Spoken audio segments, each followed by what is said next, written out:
Hello, and welcome to another episode of Thoughts on Star Wars and Comics. This is it. This is issue 50 of Mainline Star Wars by Marvel.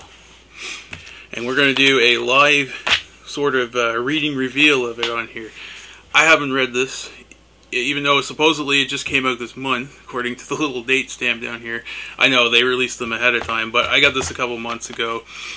And it was the whole reason I started this series, to go back and look at it before issue 50. So, we're going to take a look at her. This is a cool little opening scene. They're over a sun, they're taking some glasses.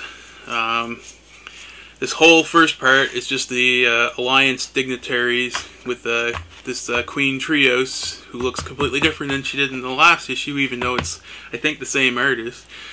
It's really strange. They've got a fleet now because they've got the Mon Calamaris. That's what the whole little opening thing was at the beginning.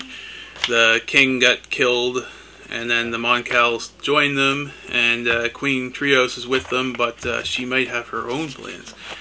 Anyway, back to the shipyard scene.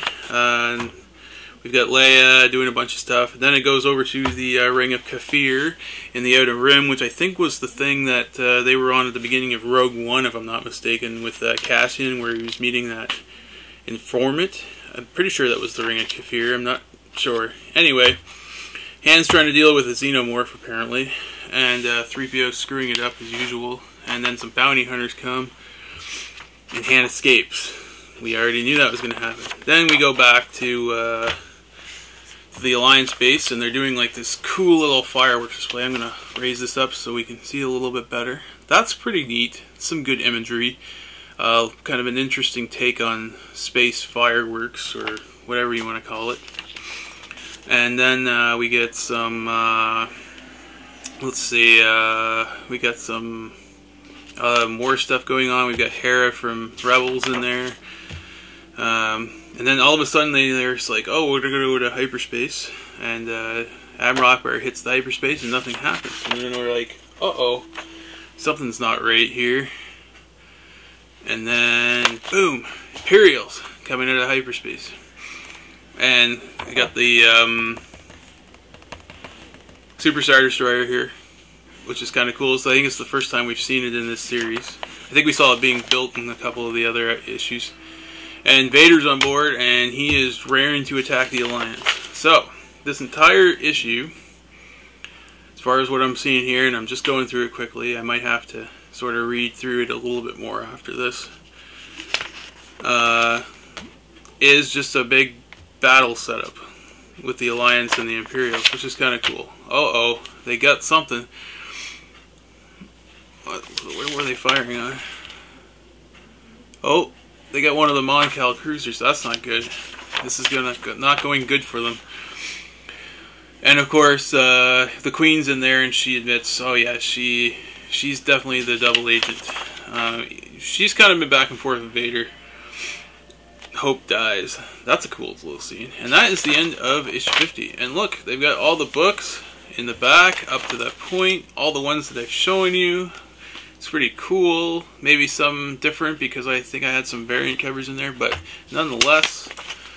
Oh, what's this now? We got a Shintorin, another little tiny comic. That's pretty cool. Different artwork. I like this. I like this. This is nice. Destruction of the Death Star has galvanized resistance. This is just Vader talking to some officers. Some Tarkin.